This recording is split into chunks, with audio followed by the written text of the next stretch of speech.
ভারত সরকারের কৃষি ও কৃষক কল্যাণ মন্ত্রক এবং দূরদর্শন কেন্দ্র শান্তিনিকেতন নিবেদিত কৃষি দর্শন অনুষ্ঠানে আপনাদের সকলকে স্বাগত জানাই।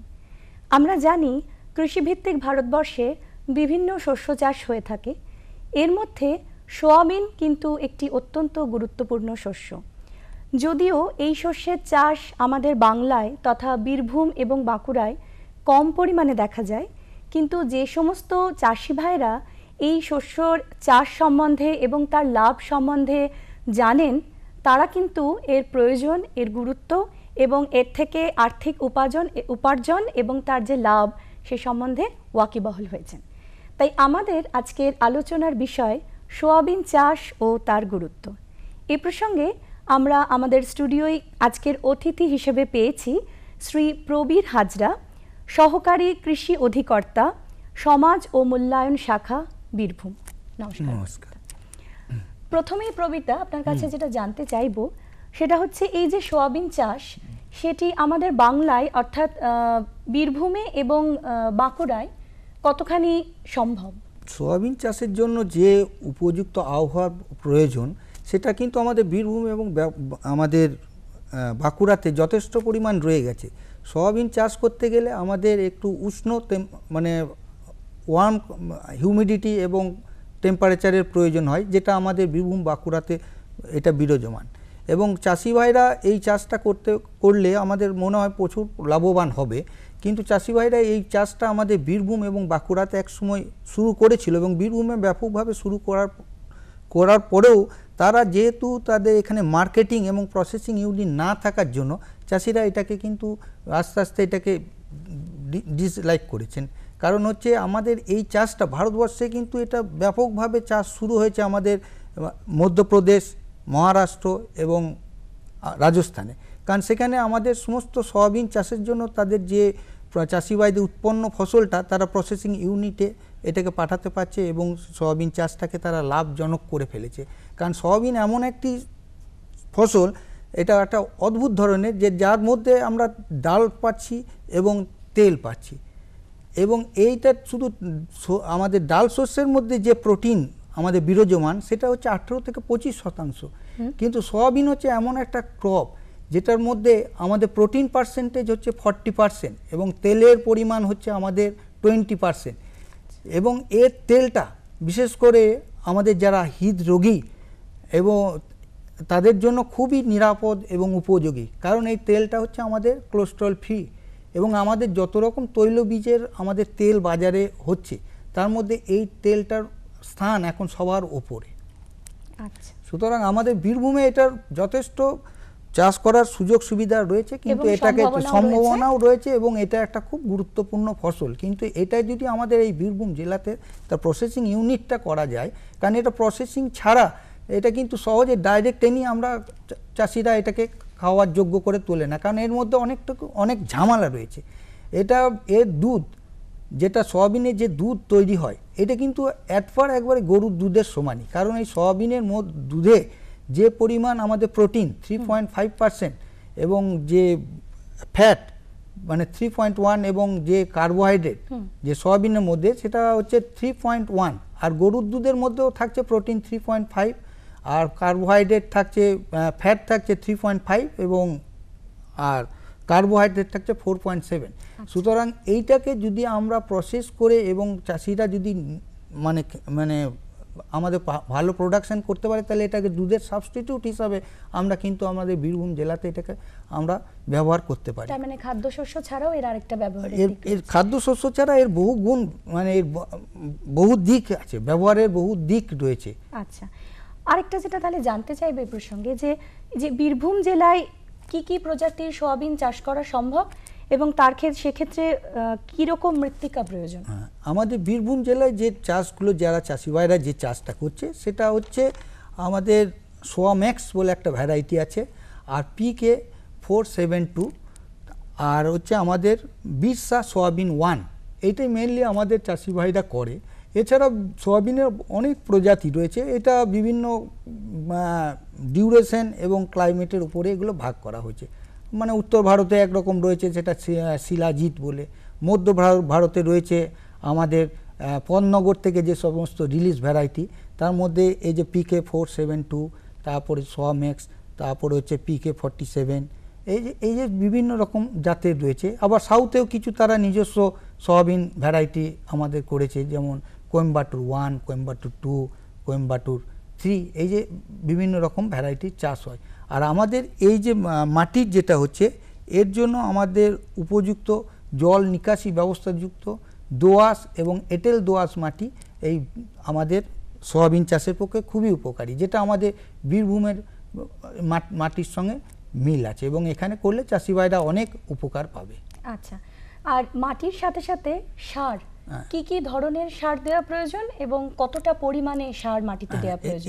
এইটা যেহেতু আমাদের ডাল শস্য, এই ডাল শস্যতে এমনিতেই আমাদের নাইট্রোজেনের পরিমাণ কম লাগে। এই নাইট্রোজেনের পরিমাণ কম লাগার কারণ হচ্ছে আমাদের এদের ডাল শস্যের মধ্যে একটা অর্বুদ হয়, রাইজোবিয়াম। এরা কি করে বাতাস থেকে নাইট্রোজেনটাকে ধরে নেয়। এই নাইট্রোজেন ধরে নেওয়ার জন্য মাটিতে আমাদের নাইট্রোজেনের পরিমাণ তার সঙ্গে গাছকে যেমন দিচ্ছে এবং মাটির মধ্যেও নাইট্রোজেনের পরিমাণ বাড়িয়ে দিচ্ছে। আমাদের সাধারণত আমাদের বীরভূম জেলাতে যে আমাদের ফার্টিলাইজার ডোজ বলি, সেটা হচ্ছে 8-24-24, মানে NPK, নাইট্রোজেন লাগছে একর প্রতি। তাহলে এটাকে যদি আমরা ইউরিয়া, ফসফেট এবং পটাশ হিসাবে বলি, তাহলে আমাদের 16 কেজি নাইট্রোজেন, 150 কেজি SSP, আর হচ্ছে 40 কেজি MOP, এই সারটা আমাদের শেষ চাষের সময় আমাদের প্রয়োগ করতে হবে। এবং যেহেতু ডাল শস্যের এই আমাদের এই সয়াবিনের মধ্যে এটা তেল পাওয়া যাচ্ছে, এবং তেল পাওয়ার জন্য আমাদের কিছু সালফার দিতে হবে। সালফার সারের একটা খুব বিশেষ এর গুরুত্বপূর্ণ ভূমিকা রয়েছে, এবং সালফার সারটা বাজারে আমাদের যেটা সিঙ্গেল সুপার ফসফেট, যে স্ট্রেট ফার্টিলাইজার হিসাবে আমরা যে সিঙ্গেল সার দিচ্ছি, এতে 12% ফ্রি সালফার থাকে। ফলে এই সিঙ্গেল সুপার ফসফেট যদি কেউ ব্যবহার করে, তাহলে এই সালফারটা অটোমেটিক ক্ষেত্রে ওই যে আমরা ডোজটা বললাম SSP 150 কেজি, তার থেকেই এটা চলে আসছে। আচ্ছা, আর এই যে সয়াবিনের বীজ রোপণ করবার আগে কি ধরনের পদক্ষেপ, মানে বীজ শোধন করার একটা ব্যাপার থাকে আমরা দেখেছি, কি ধরনের পদক্ষেপ নেওয়া প্রয়োজন? এখন আমাদের বীজ শোধনটা একটা খুব গুরুত্বপূর্ণ জিনিস। বীজ শোধন করলে আমাদের 50% রোগ জ্বালা থেকে আমরা গাছটাকে নিরাপদ রাখতে পারি। তার পরবর্তী সময়ে তো আসতেই পারে, সেই জন্য আমাদের বিভিন্ন রকম ফাঞ্জিসাইড বাজারে পাওয়া যায়। তার মধ্যে ম্যানকোজেব 75% 3 গ্রাম, কিংবা থাইমেট অথবা আমাদের কার্বানডেজিম 3 গ্রাম প্রতি কেজি বীজে, মানে এই বীজটা বোনার 7 দিন আগে আমাদের শোধন করে নিতে হবে রাইজোবিয়াম এই সয়াবিনের ক্ষেত্রে। তার কারণ হচ্ছে এই সয়াবিনের বসানোর আগে আমাদের কিন্তু এর সঙ্গে একটা কালচার মিশিয়ে নিতে হবে। ডাল শস্যে আমাদের কালচার নতুন করে যদি কোনো কেউ ডাল শস্য জমিতে করতে চায়, তাহলে সেটা একটা কালচার না মিশালে সেই রাইজোবিয়াম নাইট্রোজেন ফিক্সেশন জীবাণুটা ওই অর্বুদের মধ্যে আসে না। সেই জন্য যে প্রসেসটা হচ্ছে যে আমরা এই 1 একর বীজের জন্য আমরা 400 গ্রাম রাইজোবিয়াম কালচার, এই কালচারটাকে আমরা কি করি, একটা কালচারটা ওই 1 লিটার জলে 100 থেকে 150 গ্রাম চিটে গুড়, এটাকে আধ ঘন্টা ফুটিয়ে নিয়ে আমরা একটা আঠালো জিনিসটাকে আমরা তৈরি করি, এবং রাইজোবিয়াম কালচারটা এই গুড়ের সঙ্গে মেশানোর ফলে তারা ওই বীজের সঙ্গে শোধন করে নিয়ে ঠিক আমাদের এইটা একটু শুকিয়ে নিয়ে পরের দিন আমাদের এটা জমিতে লাগাতে হবে। তাহলে আমাদের যে নাইট্রোজেন যে ফিক্সেশনটা, যে জীবাণুটা, সেটা ওই জমির মধ্যে চলে আসছে এবং বীজের মধ্যে রয়ে যাচ্ছে। আচ্ছা, আর সাধারণত সয়াবিন চাষ তো বর্ষাকালে হয়ে থাকে। এখন বর্ষার সময়ও আবার অতিবৃষ্টি হতে পারে, অনাবৃষ্টি হতে পারে, সেক্ষেত্রে কি করা দরকার? এই জন্য আমি প্রথমেই বললাম যে জমিটা আমাদের নির্বাচন করতে হবে, যে জল নিকাশি যুক্ত জমি করতে হবে। কারণ হচ্ছে আমাদের অতিরিক্ত জল এই ডাল শস্য সহ্য করতে পারে না। সেই জন্য, আর যদি আমাদের বর্ষাকালে হয় তাহলে এটা সেচের খুব একটা প্রয়োজন হয় না। তবে এইটা আমাদের যখন সয়াবিনের ফুল আসছে তখন কিন্তু যদি জলের টান পড়ে, তাহলে 1টা থেকে 2টো সেচ আমাদের অতি অবশ্যই দিতে হবে।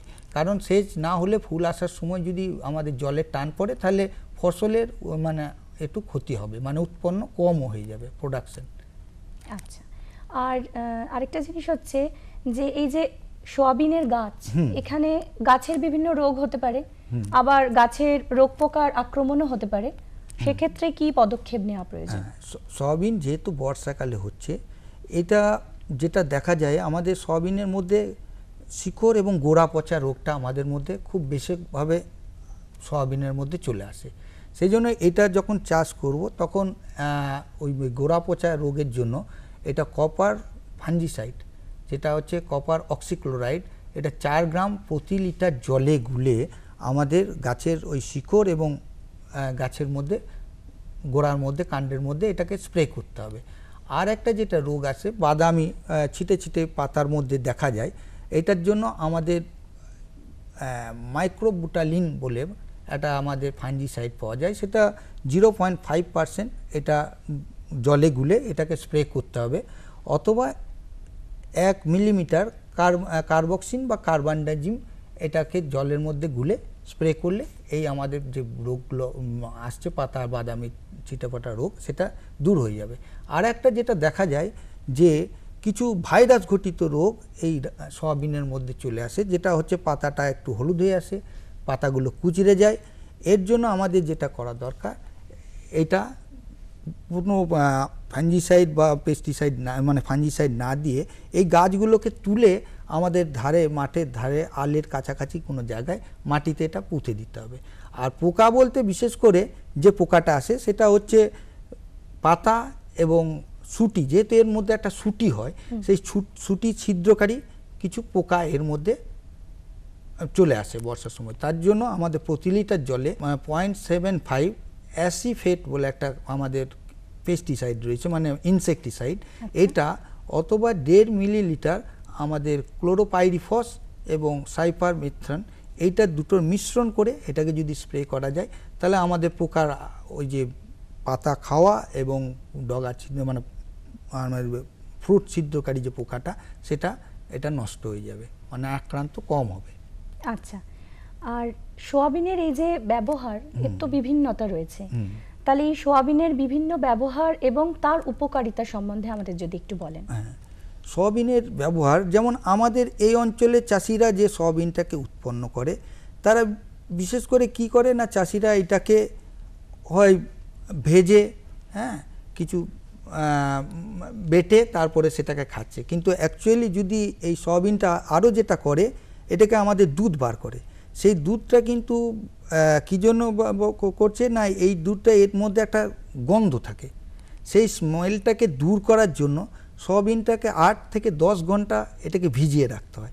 ভিজিয়ে রেখে কি করতে হয়, এটার মধ্যেখানে 2-3 বার জলটাকে পাল্টে দিলে ভালো হয়। এবারে কি করছে, ওই পুরো জলটাকে ফেলে পরিষ্কার জলে এটাকে নিয়ে 15 মিনিট মতো আমাদের ফুটিয়ে নিতে হবে। ফুটিয়ে নিয়ে এইটা হাত দিয়ে রগলারে খোসাটা ছেড়ে যায়। এই খোসাটা ছাড়ানোর পর এটাকে গোটা, যে খোসা ছাড়ানো অবস্থায় এই গোটা অবস্থাতে এটাকে ব্যবহার করা যায়, অথবা এটাকে শুকিয়ে নিয়ে এটাকে ডাস্ট করে রেখে দেওয়া যায়। এবারে যেটা ডাস্ট হলো, এর যদি যে পরিমাণ নিচ্ছি, যদি আমরা এতে 100 গ্রাম নিই তাহলে তার 6 থেকে 7 গুণ জল মিশিয়ে এটাকে যদি আমরা দুধ হিসাবে ব্যবহার করি তাহলে এটা কিন্তু একবারে দুধের সাবস্টিটিউট হিসাবেই ব্যবহার করা যাবে। মানে দুধের যে পরিমাণ আগেই বললাম যে পরিমাণ প্রোটিন, ফ্যাট এবং আমাদের কার্বোহাইড্রেট থাকে, সয়াবিনের দুধেও কিন্তু সেই একই পরিমাণ আমাদের এই প্রোটিনগুলি রয়ে গেছে, প্রোটিন, কার্বোহাইড্রেট এবং ফ্যাট। এছাড়া সয়াবিনের আমরা বিভিন্ন রকম দই, তারপরে মিষ্টি, পনির, আচ্ছা, মানে এই সমস্ত ধরনের মানে খাদ্যশস্য ছাড়াও এই ব্যবহারগুলো হচ্ছে। আর বোধহয় বায়োডিজেল হিসেবেও একটা ব্যবহারিতা রয়েছে। এটা বায়োডিজেল হিসাবে এখন সয়াবিনের বায়োডিজেল হিসাবেও ব্যবহারটা এখন বেড়েছে। আচ্ছা, এছাড়া তো তেল তো আমাদের বার করা যাচ্ছেই, যেটা আমাদের এখানে আমরা করতে পারছি না, আমাদের বীরভূমের চাষি ভাইরা মার্কেটিং ও প্রসেসিং ইউনিটের জন্য করতে পারছে না, যেটা আমাদের মহারাষ্ট্র, মধ্যপ্রদেশ এবং এদের যে আমরা যে সমস্ত সয়াবিন প্রোডাক্টগুলো খাই সেগুলো মেনলি ওদের ওই অঞ্চল থেকেই আসছে। আচ্ছা, তাহলে আমরা আজকে যে বিষয় সম্বন্ধে জানলাম, এই মাননীয় অতিথি শ্রী প্রবীর হাজরা মহাশয়কে অনেক অনেক ধন্যবাদ জানিয়ে আমাদের অনুষ্ঠান শেষ করব। আশা করব আমাদের দর্শক বন্ধুরা অনুষ্ঠান দেখে বিশেষভাবে উপকৃত হবেন। 2016-17 সালের খরিফ চাষের জন্য কৃষক বন্ধুদের ন্যূনতম সহায়ক মূল্য নির্ধারণ করা হয়েছে। ধান সাধারণ 1470 টাকা প্রতি কুইন্টালের দাম, ধান গ্রেড এ প্রতি কুইন্টাল 1510 টাকা, জোয়ার হাইব্রিড প্রতি কুইন্টাল 1625 টাকা, জোয়ার মালদান্ডি 1650 টাকা প্রতি কুইন্টালের মূল্য, বাজরা প্রতি কুইন্টাল 1330 টাকা, ভুট্টা প্রতি কুইন্টাল 1365 টাকা, রাগি প্রতি কুইন্টাল 1725 টাকা, অরহর প্রতি কুইন্টাল 5050 টাকা, মুগ ডাল প্রতি কুইন্টাল 5225 টাকা, কলাই ডাল প্রতি কুইন্টাল 5000 টাকা, চীনাবাদাম 4220 টাকা প্রতি কুইন্টালের মূল্য, সয়াবিন হলুদ এবং কালো প্রতি কুইন্টালের দাম 2775 টাকা, সূর্যমুখী বীজ প্রতি কুইন্টাল 3950 টাকা, নাইজার বীজ প্রতি কুইন্টাল 3825 টাকা, তিল প্রতি কুইন্টাল 5000 টাকা, তুলা মাঝারি আঁশ প্রতি কুইন্টালের মূল্য 3860 টাকা, তুলা লম্বা আঁশ প্রতি কুইন্টালের মূল্য 4160 টাকা। এই মূল্য কার্যকরী হবে 1 অক্টোবর 2016 থেকে।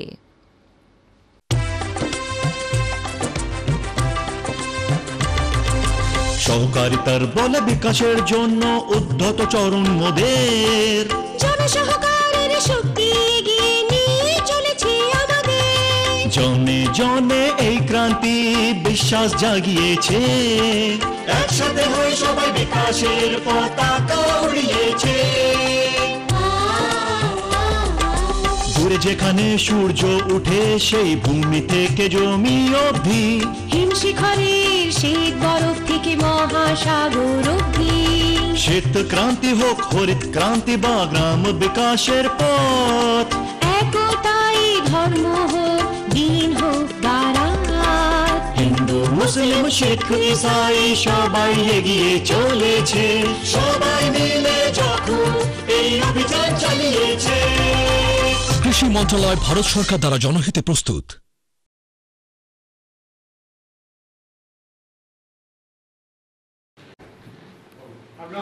কৃষকদের উন্নয়নের উপর জোর দিয়েছেন বর্তমান কেন্দ্রীয় সরকার, যার জন্য কৃষকদের আয় কিভাবে দ্বিগুণ করা যায় ও কিভাবে আরও বেশি করে বিকল্প চাষে কৃষকদের উৎসাহ দিয়ে অর্থনৈতিক স্বাবলম্বী করা যায় সে বিষয়ে বিশেষ জোর দেওয়া হয়েছে। কেন্দ্রীয় সরকারের তরফে নির্দেশ দেওয়া হয়েছে যাতে 2022 সালের ভিতর কৃষকদের আয় কিভাবে দ্বিগুণ করা যায় এ বিষয়ে সমস্ত পদক্ষেপ নেওয়া হয় ও তার প্রয়োগ করা হয়। এর জন্য বিশেষ দায়িত্ব দেওয়া হয়েছে নাবার্ডকে। তাদের এও বলা হয়েছে যে কেন্দ্রীয় সরকার কৃষকদের জন্য নানা পদক্ষেপ নিলেও অনেক কৃষকের কৃষি ঋণ বা কিষাণ ক্রেডিট কার্ড নিয়ে কোনো সম্যক ধারণা নেই। অবিলম্বে সেই সমস্যা দূর করতে হবে। সম্প্রতি বোলপুরে নাবার্ডের 35তম প্রতিষ্ঠাবার্ষিকীতে কেন্দ্রীয় সরকারের এই সিদ্ধান্তের কথা জানালেন নাবার্ডের পূর্ব ও উত্তর পূর্ব আঞ্চলিক প্রশিক্ষণ কেন্দ্রের অধিকর্তা কাঞ্চন মার্জিত। তিনি এও জানান যে কেন্দ্রীয় সরকার গ্রামীণ পরিকাঠামোর উন্নয়নেও বিশেষ জোর দিয়েছেন।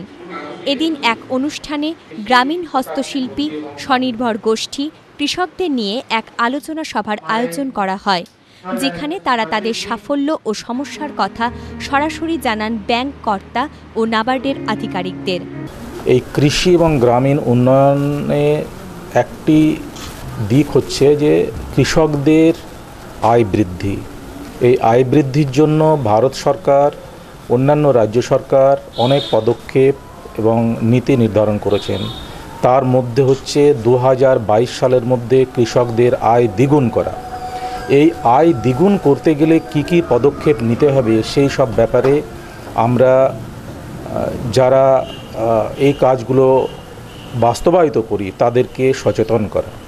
কি কি আমাদেরকে করতে হবে যাতে করে 2022 সালের মধ্যে কৃষকদের আয় দ্বিগুণ হয়, সেগুলো হচ্ছে কৃষিতে এখন বেশি লোক কাজ করে, তাদের আয় কম হচ্ছে। সেই কারণে যত লোক দরকার তার থেকে বেশি লোক কাজ করলে গড় আয় কম। আমরা চাই অকৃষি ক্ষেত্রেও উন্নতি হোক। কৃষির সঙ্গে সঙ্গে হাঁস মুরগি পালন, গাভী পালন, মৎস্য পালন তারপরে অন্যান্য যেগুলো কুটির শিল্প সেগুলোও করলে এগ্রিকালচার কৃষির উপরে যেটা বেশি লোক কাজ করে সেগুলো অন্য জায়গায় আয় পাবে, কৃষিতে আয় পার হেড আয় বাড়বে। নতুন প্রযুক্তি সকলেরই ভালো লাগে। আমিও আমার ক্ষেত তৈরি করেছি। বীজ বোনা, চাষ করা, ফসল কাটার জন্য ছোট মেশিন নিজের প্রয়োজন অনুযায়ী কিনেছি। আমি আমার ক্ষেতে মেশিনের প্রয়োগ করেছি, তাই কাজ তাড়াতাড়ি আর সহজ হয়ে গেছে। চাষের কাজে মেশিন ব্যবহারের ফলে আমি পেয়েছি ভরপুর ফসল আর খুব লাভ। ছোট মেশিনগুলো তো আমাদের নিজের, কিন্তু বড় মেশিন আমরা গোষ্ঠী বানিয়ে কিনেছি। কৃষক ভাই ও বোনেরা, আপনারাও উন্নত মেশিন আর উপকরণ কেনার জন্য আর্থিক সহায়তার সুফল গ্রহণ করুন, নিজেদের আয় বাড়ান আর সমৃদ্ধ হয়ে উঠুন।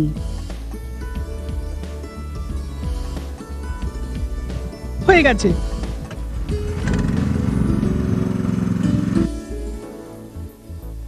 আমি ভেবে নিয়েছি আমি তোকে কৃষির ইঞ্জিনিয়ারই বানাবো। নতুন মেশিন, নতুন উপকরণ এলো আপনার দ্বারে। এসব থেকে এখন খুশি আর ফসল তুলুন ঘরে।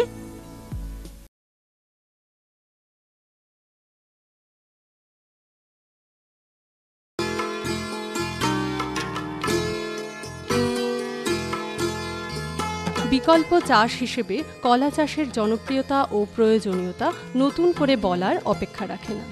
বহু চাষি ভাই কলা চাষ করে সংসারের হাল ফিরিয়ে এনেছেন। যেমন বর্ধমান জেলার পূর্বস্থলীর ২ নম্বর ব্লকের কৃষক বন্ধু দুলাল ঘোষ। দুলাল বাবু তাঁর ১ বিঘা জমিতে গত ৩ বছর ধরে কলা চাষ করছেন। কার্তিক মাসের প্রথম দিকে জমিতে লাঙল দিয়ে জমি তৈরি করে নিতে হয়। এরপর ৪ ফুট বাই ৫ ফুট দূরত্ব রেখে কলার তেউর বসানো হয়। এখন বহু কৃষক বন্ধুই প্রয়োজনে অন্য জমি থেকে ভালো জাতের তেউর বসাচ্ছেন। কার্তিক মাসে জমি তৈরি করে নিতে হবে, তারপরে সেই জমিতে চারা অন্য জমি থেকে মেনে এনে সে চারা জমিতে লাগবে, বিঘে ৩০০ টাকা করে পোয়া লাগবে।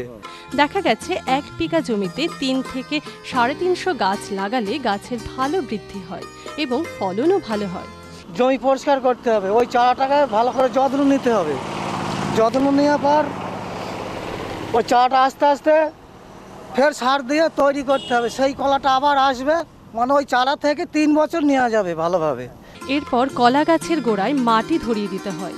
এরপর জমিতে রাসায়নিক সারের বদলে প্রয়োজন মতো বেশ কয়েকবার জৈব সার প্রয়োগ করলে কলা গাছের পর্যাপ্ত বৃদ্ধি হয়। বৃষ্টি না হলে প্রয়োজন মতো জলসেচ করা খুবই দরকারি। এ চাষে রোগ পোকার আক্রমণ খুব একটা হয় না।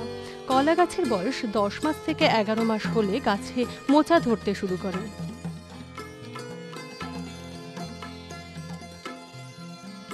এরপর এক এক করে কলার কাঁদিগুলি পুষ্ট হলে সেগুলিকে বাজারজাত করতে হয়। ওই ২ ইঞ্চি ধরুন বাদ দিয়ে কাটতে হবে, একটু ডান্ডিটা বড় করে ধুতে হবে, তারপরে ওকে অনুখাদ্য মারতে হবে, মশার ওষুধ দিতে হবে। হ্যাঁ, আস্তে আস্তে যখন কলা যখন তৈরি হয়ে গেল, দেখে শুনে যখন কলাটা যখন এখন মোটা হয়ে গেল, তারপর তাকে বেছে বেছে কাটতে হবে। কলার জমি মাঝে মাঝে পরিষ্কার করার প্রয়োজন আছে। বেশি ঝড় বৃষ্টি না হলে দেখা গেছে ১ বিঘা জমি থেকে মোটামুটি ১০ থেকে ১২,০০০ টাকা লাভ পাওয়া যায়। বিঘায় ধরে না ৩০,০০০ টাকার মতো বিক্রি হবে যদি বাজার ভালো থাকে। দুলাল বাবুর মতো আরও বহু কৃষক বন্ধুই কলা চাষ করে নিজেদের সংসারের অর্থনৈতিক হাল ফিরিয়ে আনতে সক্ষম হয়েছেন।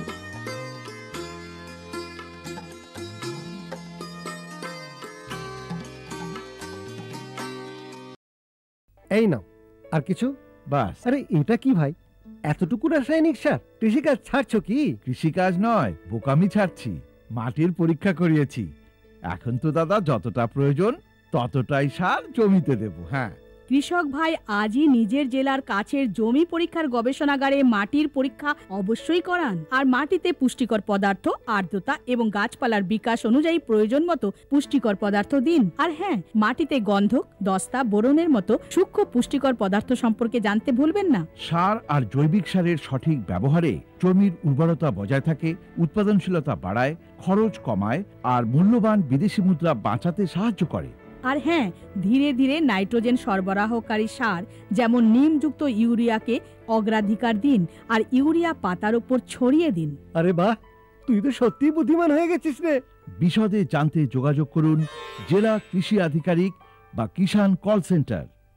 সুগন্ধের মাতোয়ারায় সুস্বাদের বাহারে, উন্নতির সুরেতে, ফুটে ওঠা হাসিতে, সবুজে ভরা গাছপালায়, বড় বড় ব্যবসায়, সুমধুর সুকণ্ঠে, হাসি খুশির আগমনে। এনেছেন বাগান পরিচর্যা মিশন। আমরা চাই আপনার সুখ সমৃদ্ধি। मौसम की आंख मिचौली में कैसे जीते किसान, क्या नया करने से होगी खेती फायदेमंद और आसान। जाने माने कृषि वैज्ञानिक रोज आपको बताएं इस मौसम में कौन सी फसल कैसे लगाएं, कैसे बढ़ाएं। कौन कीट है दुश्मन फसल का, कौन है खेती का मित्र। वैज्ञानिक सोच के रंगों से लहलहाए खेती का चित्र। मौसम खबर देखें रोजाना सुबह 8:30 बजे दूरदर्शन किसान पर। डीडी किसान, बदलते भारत की शान।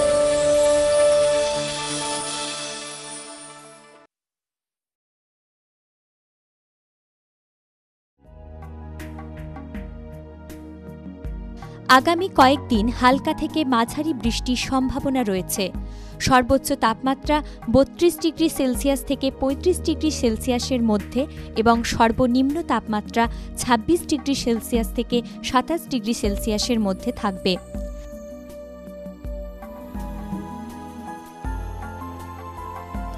সাতই সেপ্টেম্বর সর্বোচ্চ তাপমাত্রা 33 ডিগ্রি সেলসিয়াস, সর্বনিম্ন 27 ডিগ্রি সেলসিয়াস।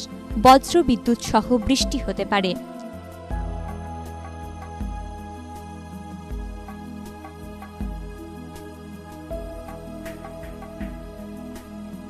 8ই সেপ্টেম্বর সর্বোচ্চ তাপমাত্রা 33 ডিগ্রি সেলসিয়াস, সর্বনিম্ন 27 ডিগ্রি সেলসিয়াস।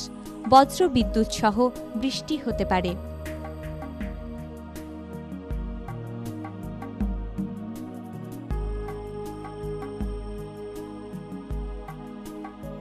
9ই সেপ্টেম্বর সর্বোচ্চ তাপমাত্রা 34 ডিগ্রি সেলসিয়াস, সর্বনিম্ন তাপমাত্রা 27 ডিগ্রি সেলসিয়াস। বজ্র বিদ্যুৎ সহ বৃষ্টি হতে পারে।